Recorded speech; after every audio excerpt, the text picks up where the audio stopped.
The Newsround on Off the Ball. With Gillette, we don't just play the game, we change it. Gillette, made of what matters. This is News Talk. And you're very welcome along to Monday night's Off the Ball. It's Richie McCormack here with you right through until 10 p.m. tonight. Packed show on the way. This day next week, we'll know how Ireland's Six Nations campaign will have begun. They're off to Cardiff for Sunday's meeting with Wales. We'll be looking forward to the game tonight with two bona fide legends, one from each country, and a pair who are more than a little bit au fait with one another. Sworn enemies at one time, now the best of friends. Ronan O'Gara and Mike Phillips join us after 8 o'clock for Monday Night Rugby. We'll also be touching on transfer deadline day and Liverpool's resurgence in the title race. Liverpool, of course, playing a prime part in transfer deadline day today, as well as they look to shore up their defence. Pat Nevin joins us after 9 o'clock for the football show. And between 7:30 and 8 o'clock, Lawrence Donegan is going to be on the line to look back on Patrick Reed, the man who was the most natural heel this side of Ric Flair. He was at it again at the Farmers Insurance Open over the course of the weekend. We'll be talking about his controversial drop at the 10th on Saturday, and if Rory McIlroy is guilty of similar. Richie here with you until 10, 53106. If you want to get in contact via text tonight, you can tweet us as well at Off the Ball. We do have, joining us on the line as well, is the one and only Adrian Barry. Adrian, good evening to you. Evening, Richie. And joining us from the wilds and the mists of the OTB office, we have Cathal Mullaney joining us as well. Cathal, welcome to the show. Evening, Richie. We will start, Adrian, with golf nerd paradise. Christmas came early for people who like to keep tabs on golf minutiae over the course of the weekend. It was the 10th hole on Saturday at Torrey Pines at the Farmers Insurance Open. Patrick Reed found himself in a spot of bother and decided to give himself a drop. It seems as though he has worked within the rules. On Saturday night, I was seeing footage tweeted from the PGA Tour that looked like something from The Office or from Parks and Recreation. It was a single shot. It was a handheld camera rushing to get in front of Patrick Reed to see what was going on. I thought he had, swung a club at somebody in the gallery, that maybe he had lost his reason and things had gone a bit skew with. But instead, no. He had looked at the ball, decided that it was embedded and took a drop. And the world went on fire, Adrian Barry. The amount of discussion about an embedded ball has been incredible. A phrase I was that familiar with, I have to say, Richie, outside of 24 hours ago. I'm also conscious as well that Joe Malloy has taken the night off because he's so concerned about the position of the ethics of golf, and also we're in the presence of a golfer who plays off 5. So I'll shut up in a minute in that context. But fundamentally, look, Patrick Reed didn't break any rules. That's what we're dealing with here, and that's the context of this entire thing. Was it entirely strictly within the spirit of the rules or the spirit of the game, maybe more so? I think that's an altogether different question. And as you said, the guy's got history, and I think that's the context there. Like, I think that two issues. One, it was Patrick Reed, right? Fundamentally, you listen to the players that talked about it afterwards, you listen to the commentary around, that's the backdrop here. But B, he's asked the marshal if it bounced, the volunteer on the course, did it bounce? She says no.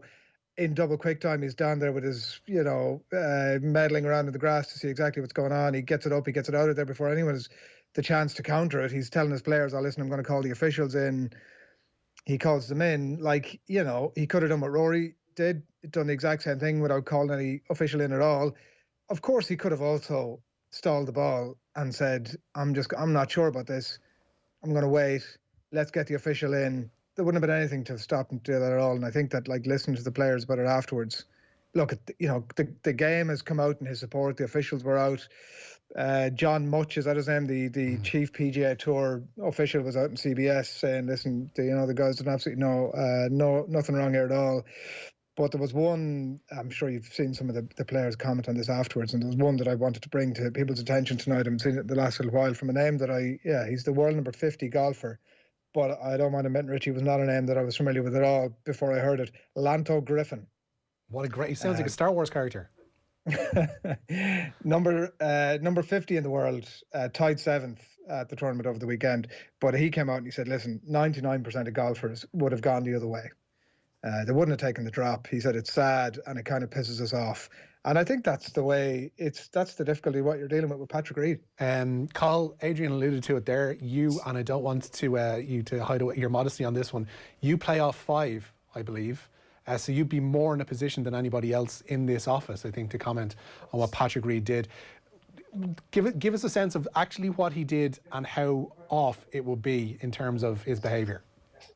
Yeah, well, I think, and Adrian has referenced it there, he didn't strictly break any rules, and that has come out afterwards, and people have been very strong on that he didn't break any rules, nor did Rory McIlroy. But I think in 99.9% of the cases in that scenario, you would probably expect the golfer to wait until a referee will come in and inspect it for himself, rather than Reid actually moving the ball and maybe dictating the narrative. And then when the referee comes along, the ball is actually removed from where it was supposed to be embedded. I think that's why there's been so much outrage in the hours and days since then, and also probably amplified by the fact that he did get up and down after the ball was taken out of the where it was embedded, and he did get the free drop and got up and down and made a great par, and obviously went on to win the tournament pretty comfortably then on Sunday. So I think really the issue was that he did move the ball before the referee came in. I think had he waited for the referee to come in to see the ball where it had landed, and fair enough, if it was embedded, the course was very wet at Torrey Pines, and it I'm sure it happened on multiple occasions in different groups that the ball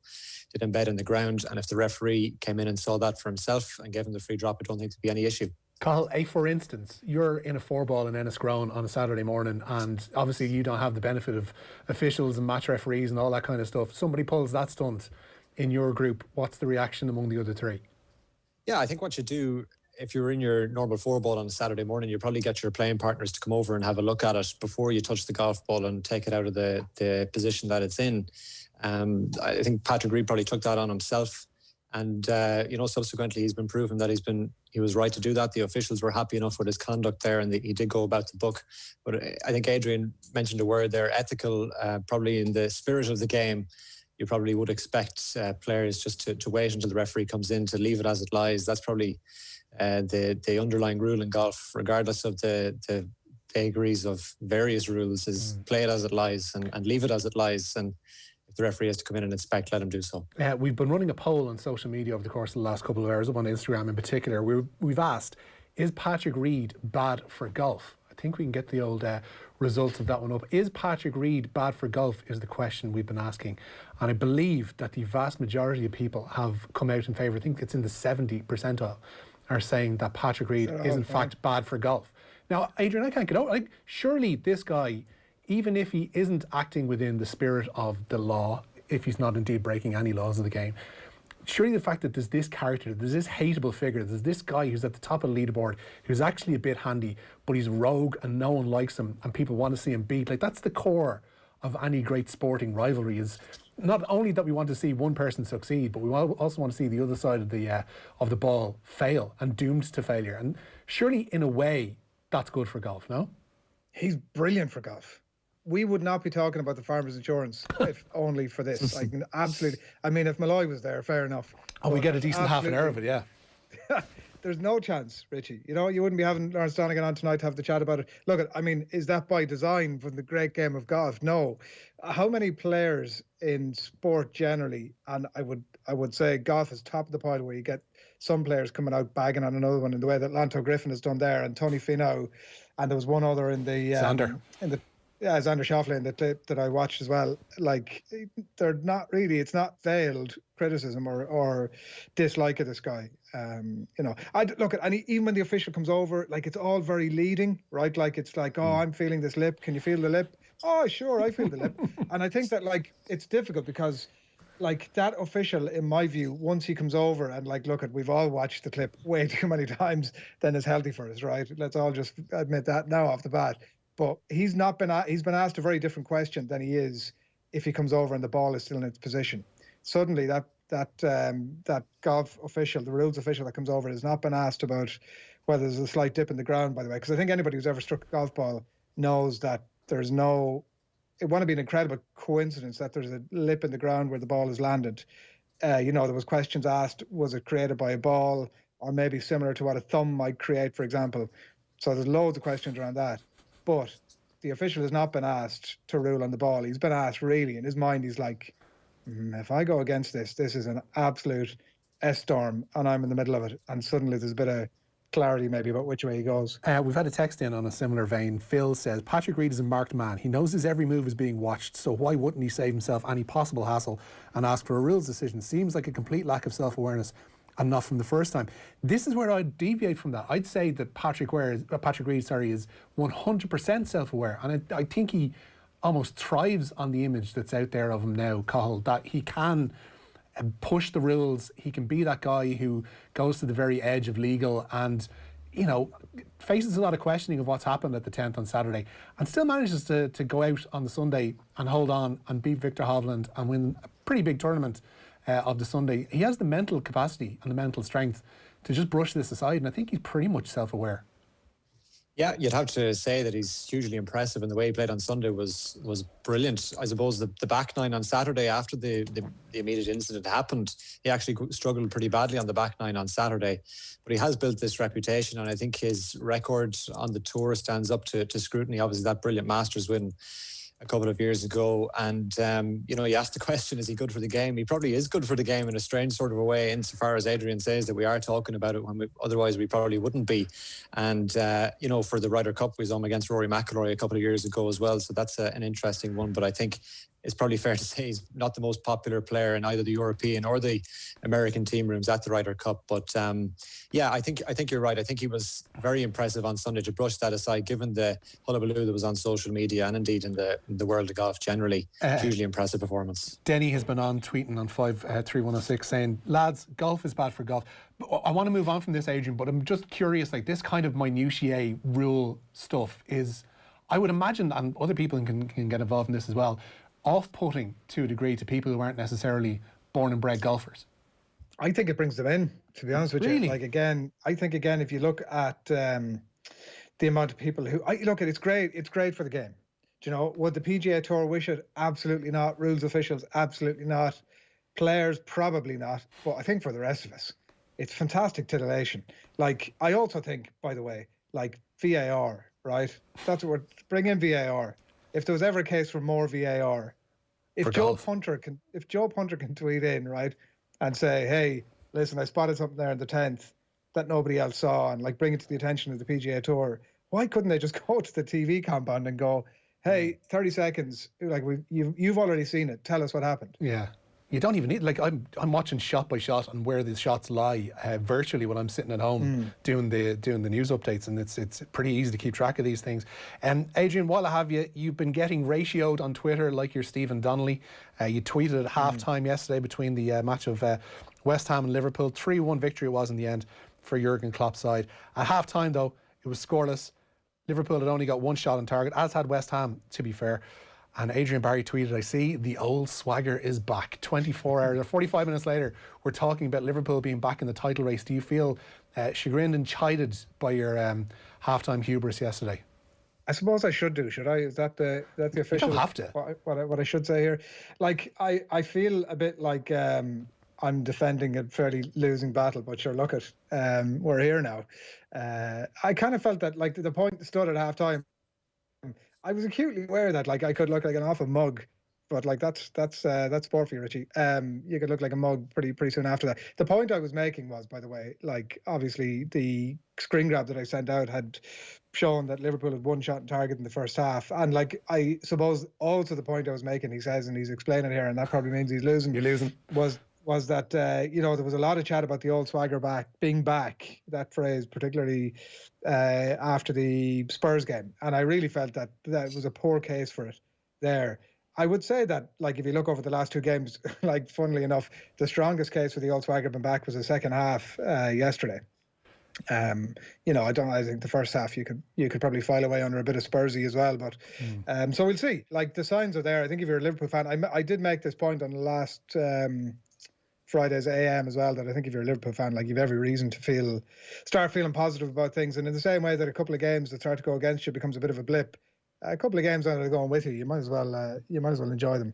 Listen, I as you say, I was rounded upon at full time, Richie. Hounded off Twitter almost.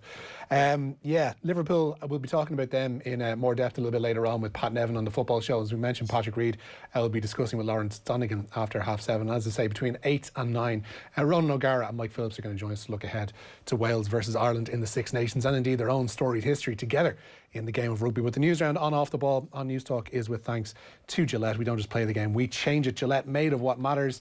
And Cathal, Liverpool doing a bit of business tonight. They certainly are. Richie, Sky Germany are reporting that Liverpool have agreed a deal to sign Schalke central defender Ozan Kabak. It's understood as a loan deal until the summer, with the option then to buy for £18 million. Jurgen Klopp's defensive options will also be bolstered by the acquisition of Preston's Ben Davies. Liverpool are expected to conclude the signing of the 25-year-old shortly, and he's already completed a medical. Celtic had been in the race to sign the defender, but manager Neil Lennon says they were gazumped by the Premier League title holders. The Hoops did, however, sign Everton defender John Joe Kenny on a loan deal. These things happen, and it's not the first time it's happened to us, and certainly to myself, over my time as a manager. So, you're always looking at, possible backups, but if that's not the case, then we'll just go with the way the squad is and just add John Joe to that. Adrian, it looks like they're doing business at last in defence. Ozan Kabak is on the way. Ben Davies is on the way. This seems like something they probably should have sorted 6 months ago and not being left until the last kind of overs of transfer deadline day. Yeah, I thought it was mad, the stuff that was going on earlier. There was all that talk about Klopp saying, listen, we weren't going to jump in. But it became all the more evident as players came back and got injured again that they really needed to, is Ben Davies going to be everything for them straight away? Possibly not, but is Brighton during the week? He's the sort of player that could easily go in there and do, I don't want to say he'd do a job for you, because looking at some of the stats today, I can't say I followed the championship closely enough to know the absolute ins and outs of this guy, but looking at some of the stats today, by all accounts, it's not just some journeyman championship player that they're bringing in. Obviously, a club the stature of Celtic been in from, give you an indication of how highly he's rated. But look, I think the idea of whether Kabak or Ben Davies or whoever it is that comes in is a success or not, they had to do business, hadn't they? Absolutely. We'll be talking about that with Pat Nevin. Irish international on the move. This one a little bit of a surprise, Cathal. Yeah, Republic of Ireland international Troy Parrott has joined Ipswich Town on loan. The Dubliner had been on loan from Tottenham at Millwall, but his stay at the Den has been cut short to facilitate a move to the League One club.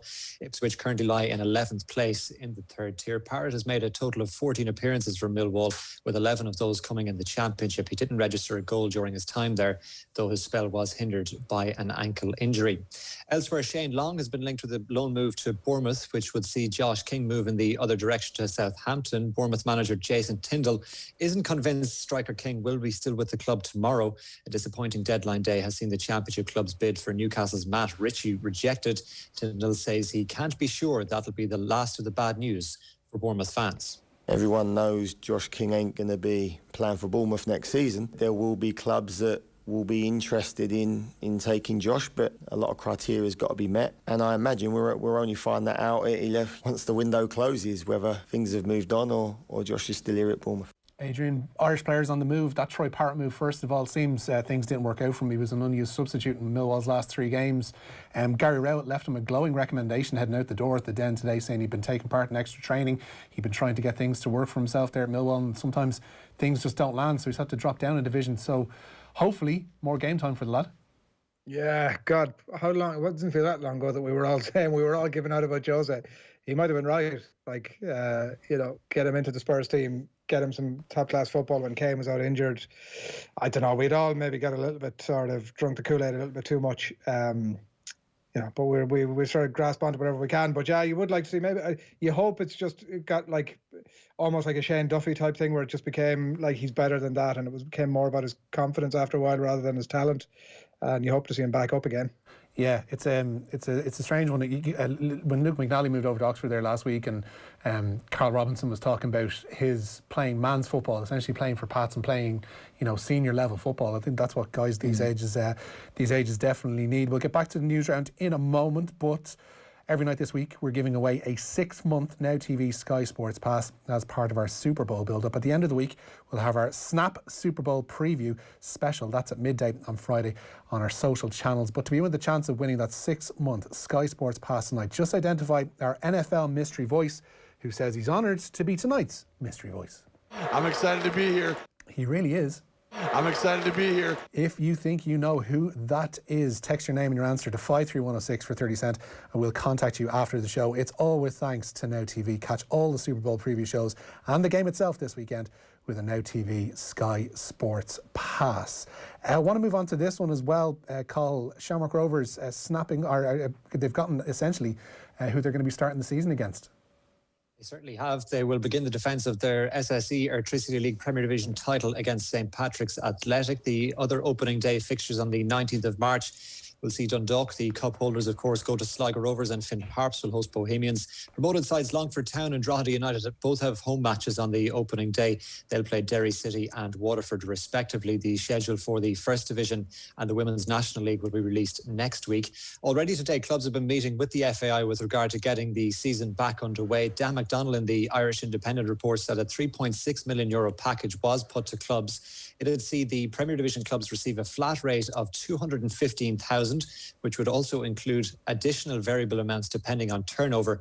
First Division clubs would receive a basic €50,000 rate with the same add-ons. It's also being reported that prize money levels will rise from €475,000 to $600,000, and with no crowds expected for a large chunk of the season, plans are still being developed around a streaming service for fans. Yeah, you'd hope it works out a little bit better, as good as the service was, the Watch LOI last year, because I think the numbers involved in that weren't necessarily brilliant. Shamrock Rovers as well, losing Aaron McAneff today too, to Hearts over in Scotland.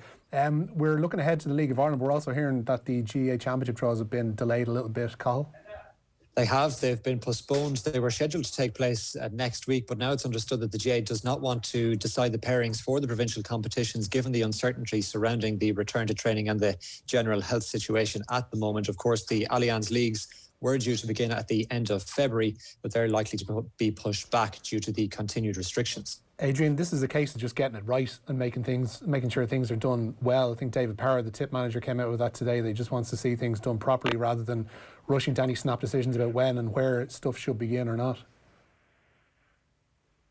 Adrian? Have we lost Adrian? I think we have. Cathal, you continue on there.